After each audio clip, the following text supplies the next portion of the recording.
तो हिस्ट्री का ये पहला चैप्टर है सिंधु सभ्यता। ये आद्य ऐतिहासिक काल इसको माना जाता है।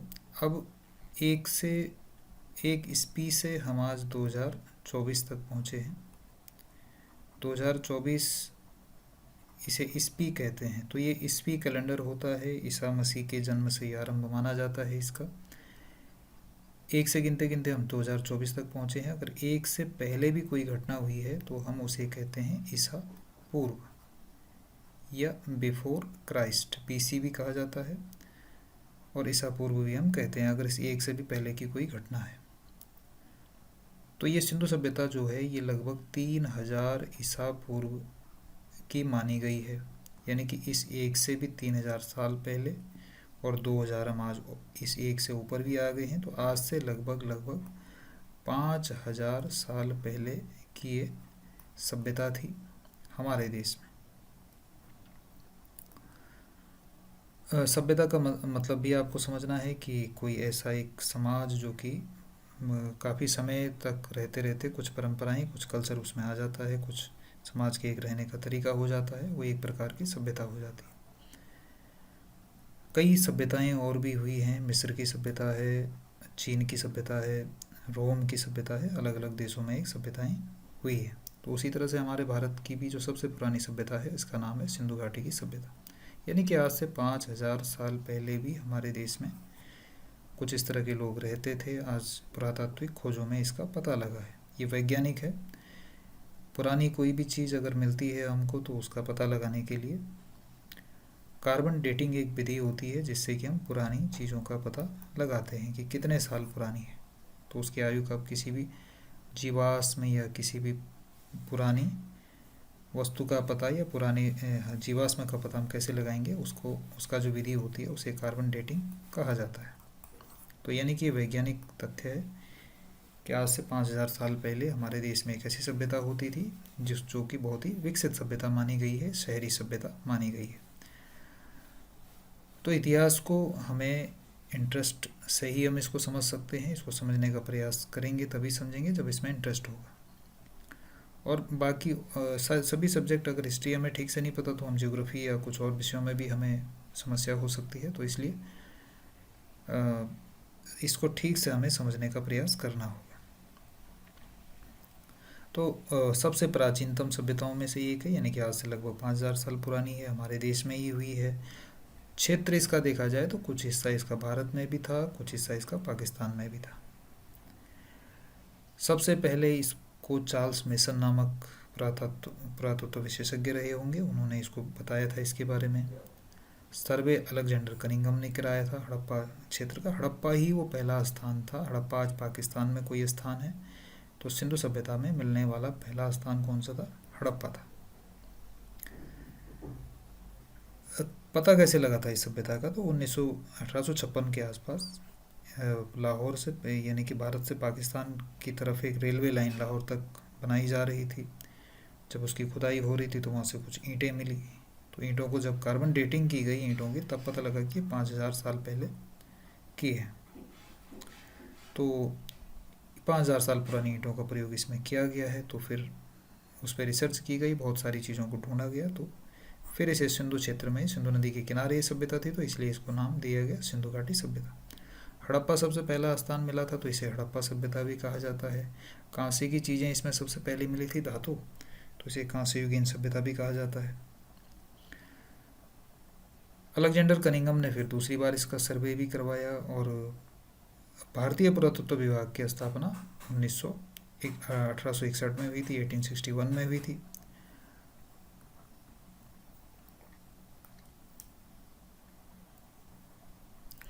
अलेक्जेंडर कनिंघम को ही भारतीय पुरातत्व विभाग का जनक भी कहा जाता है। ये थोड़ा ध्यान रखना। आर्कियोलॉजिकल सर्वे ऑफ इंडिया, ये भारतीय पुरातत्व विभाग किसने शुरू किया था?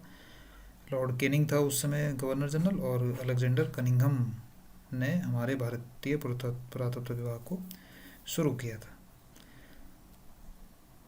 1921 में जब ये हड़प्पा सभ्यता हमें दिखी, जब इसकी खोज कराने वाले थे जॉन मार्शल। तो थोड़ा सा ध्यान रखना, खोज करवाने वाला जॉन मार्शल था, वो पुरातत्व विभाग का निदेशक था, डायरेक्टर था। एएसआई का डायरेक्टर कौन था उस समय 1921 में? John Marshall. और किसको जिम्मेदारी दी थी जॉन मार्शल ने? दयाराम साहनी को भेजा था। हड़प्पा पाकिस्तान में जो जगह है वहाँ पर जब ईंटें मिली रेलवे लाइन के समय, तो फिर उसको खोजने की, उसके विषय में रिसर्च की जिम्मेदारी मिली थी दयाराम साहनी को। तो ध्यान में रखना, हड़प्पा की खोज किसने की थी? दयाराम साहनी ने की थी। कब की थी? 1921 में की थी। हड़प्पा फिलहाल कहाँ है? पाकिस्तान में। 1922 में सर जॉन मार्शल ने फिर से राखलदास बनर्जी, एक और अलग दूसरे आदमी को भेजा, राखलदास बनर्जी को। और राखलदास बनर्जी ने मोहनजोदड़ो की खोज की थी। मोहनजोदड़ो भी पाकिस्तान में है, सिंध प्रांत में है। अभी हम इसके बारे में आगे थोड़ा डिटेल में समझेंगे। 1924 में जॉन मार्शल ने हड़प्पा सभ्यता की घोषणा की थी, है ना। सिंधु घाटी सभ्यता को हड़प्पा में मिली थी, हड़प्पा सभ्यता भी कहा गया है। तो एक कंफर्म हो गया था कि ये बहुत पुरानी सभ्यता है और 5000 साल पुरानी है। जो कौन सी विधि से? कार्बन डेटिंग विधि से जब पता लगा था।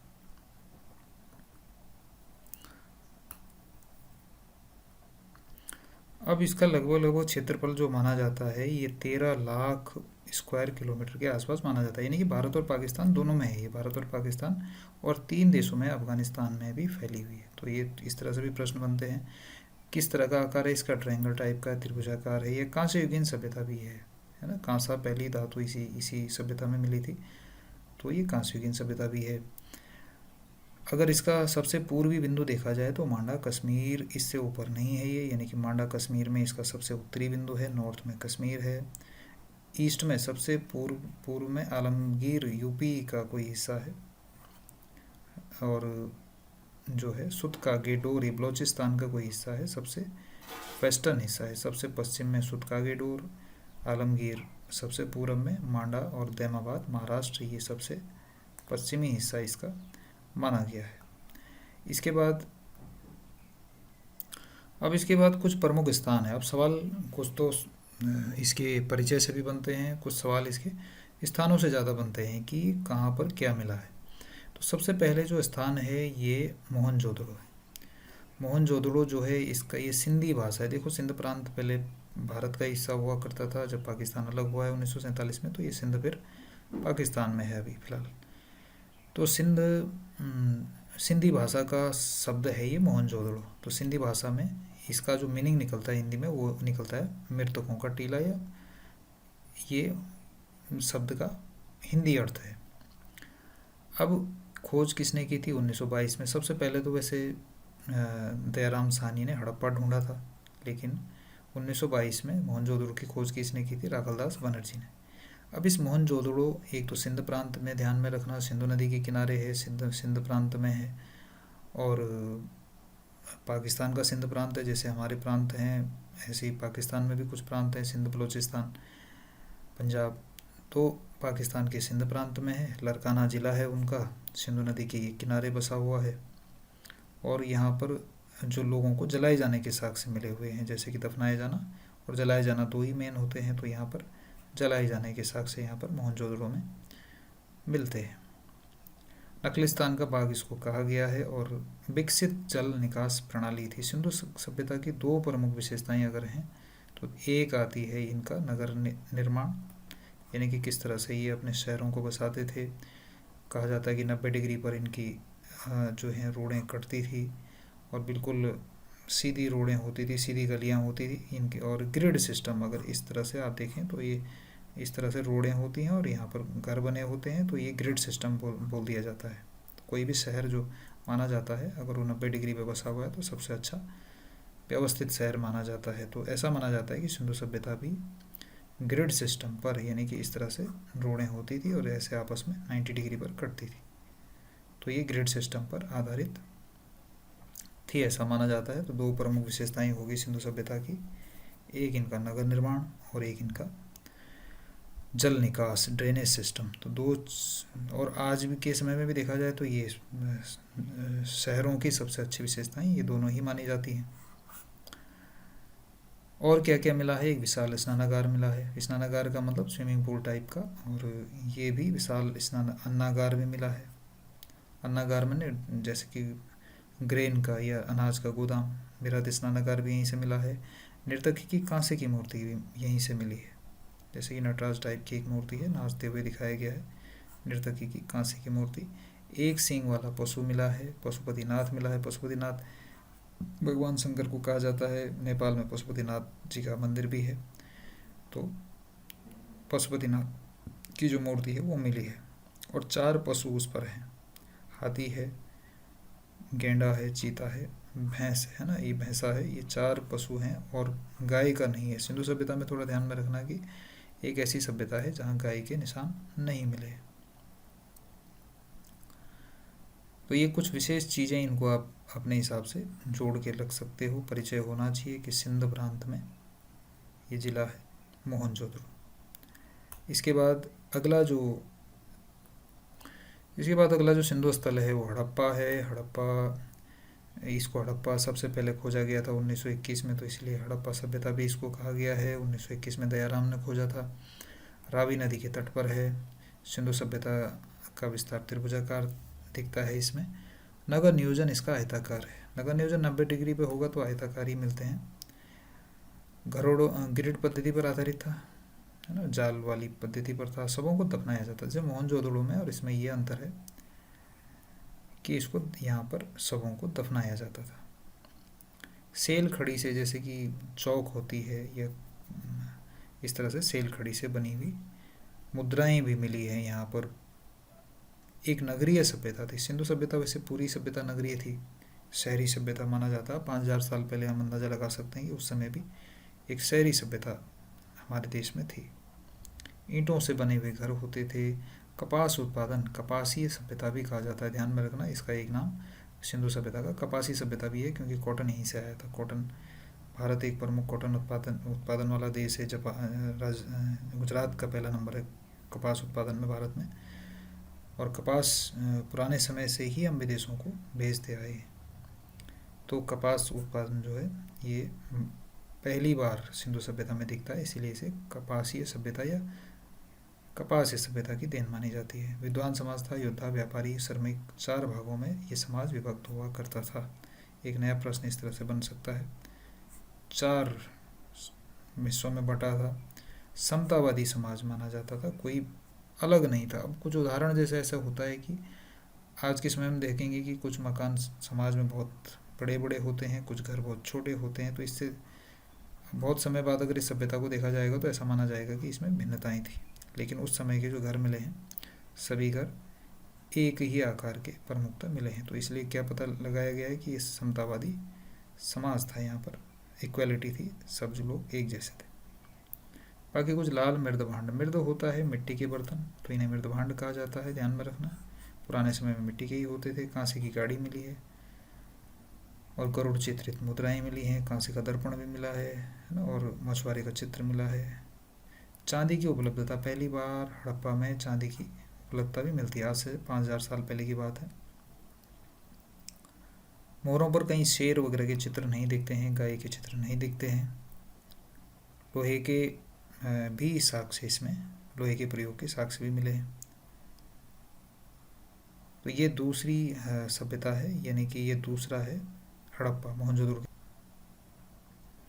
अगला जो सिंधु सभ्यता का स्थान है ये चौंधड़ों के नाम से। चौंधड़ों में अधिकतर जो श्रृंगार होता है, ये इस तरह की चीज़ें ज़्यादा मिली हैं। जैसे कि ये काजल वगैरह, कंघा, पाउडर वगैरह, ये चीज़ें ज़्यादा चौंधड़ो नामक स्थान है। ये भी पाकिस्तान में है, सिंधु नदी के किनारे ही है। मन के मैंने होता है जैसे मोती वगैरह होते हैं, इनके बनाने का कारखाना, वक्राकार ईंटें मिली हैं। और बाकी कुछ कांसे की गाड़ी और ये कुछ कॉस्मेटिक, इस तरह के सामान यहाँ से ज़्यादा मिले हैं। उसके बाद सुत कागीडोर है, इसमें कुछ विशेष नहीं मिला है, लेकिन ये बंदरगाह नगर। देखो 2 बंदरगाह भी थे सिंधु सभ्यता में। एक गुजरात में लोथल, अभी हम आगे पढ़ेंगे। गुजरात में लोथल एक बंदरगाह था, और एक सुत कागीडोर। 2 बंदरगाह शहरों के नाम इसमें आते हैं। और उस समय भी, आज से 5000 साल पहले भी विदेशों के लिए व्यापार होता था यहाँ से। तो ये ध्यान रखना, समुद्री बंदरगाहों से व्यापार होता था। तो लोथल सबसे बड़ा बंदरगाह था, जो कि गुजरात में था। तो ये प्रमुख जो हैं इसके नगर दिखते हैं। उसके बाद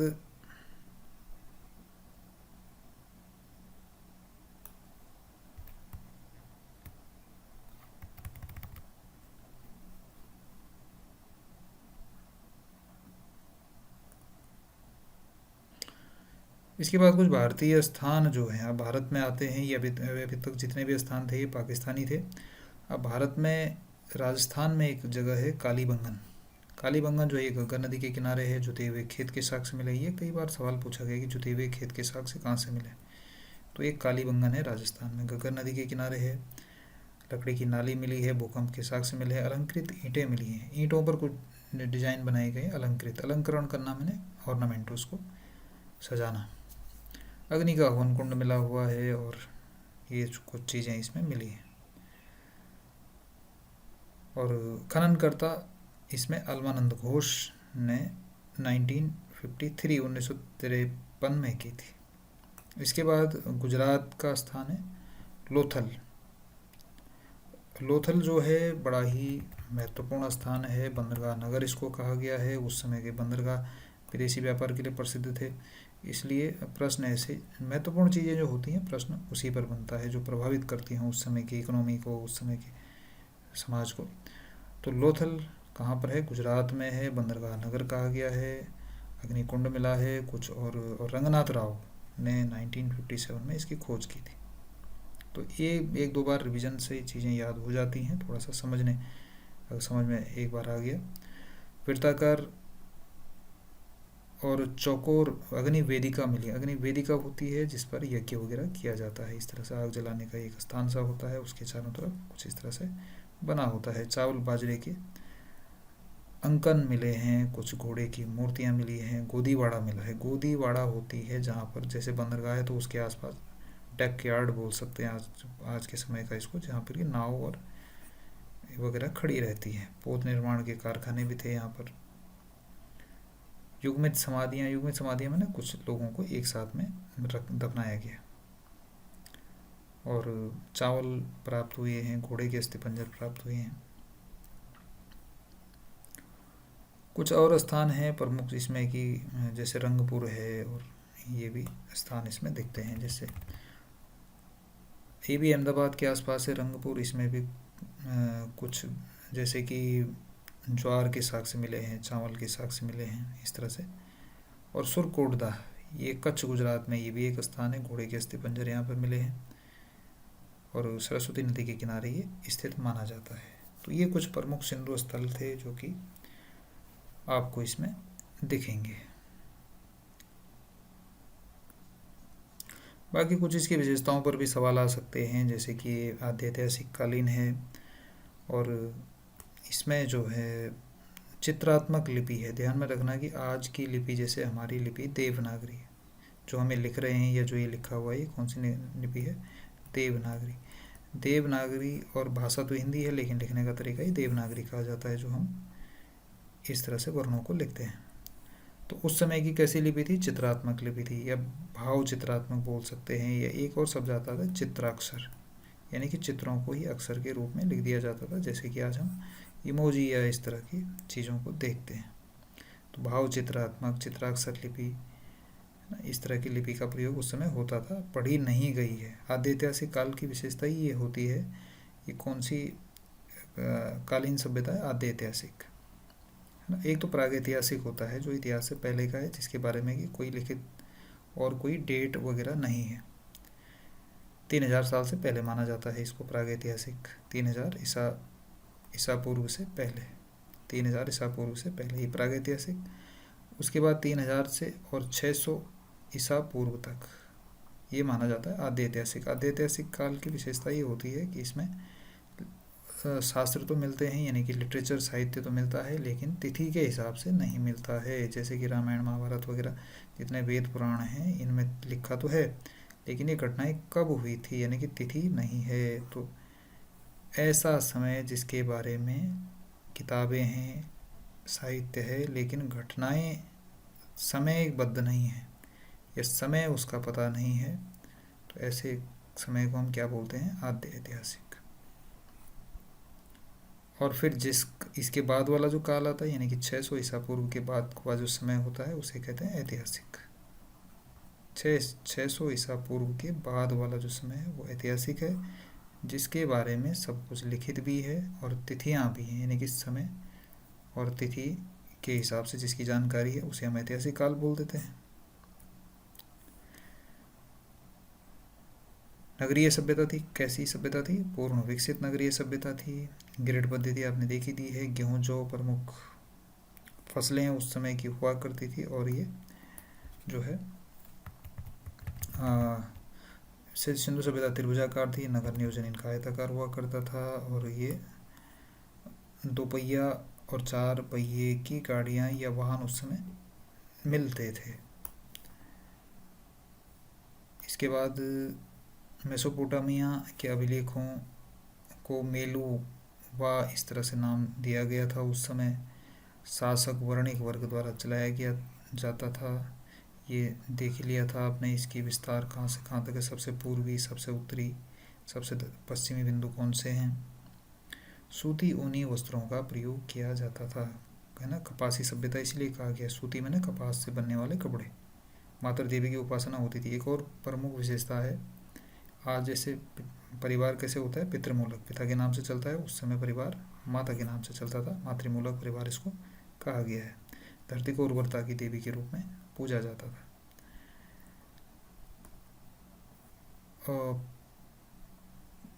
पक्की ईंट, पक्की मिट्टी के जो कुछ मूर्तियाँ वगैरह बनी हुई हैं, है ना, इसको टेराकोटा भी कहा जाता है। टेराकोटा चीन की प्रसिद्ध एक कला प्रणाली है। तो टेराकोटा की कुछ पक्की मूर्तियाँ भी इस समय की मिली हैं। सिंधु सभ्यता का बंदरगाह स्थल लोथल को कहा जाता है, लोथल गुजरात में था, तो ये बंदरगाह स्थल भी कहा गया है, प्रसिद्ध एक सिंधु स्थल माना जाता है गुजरात।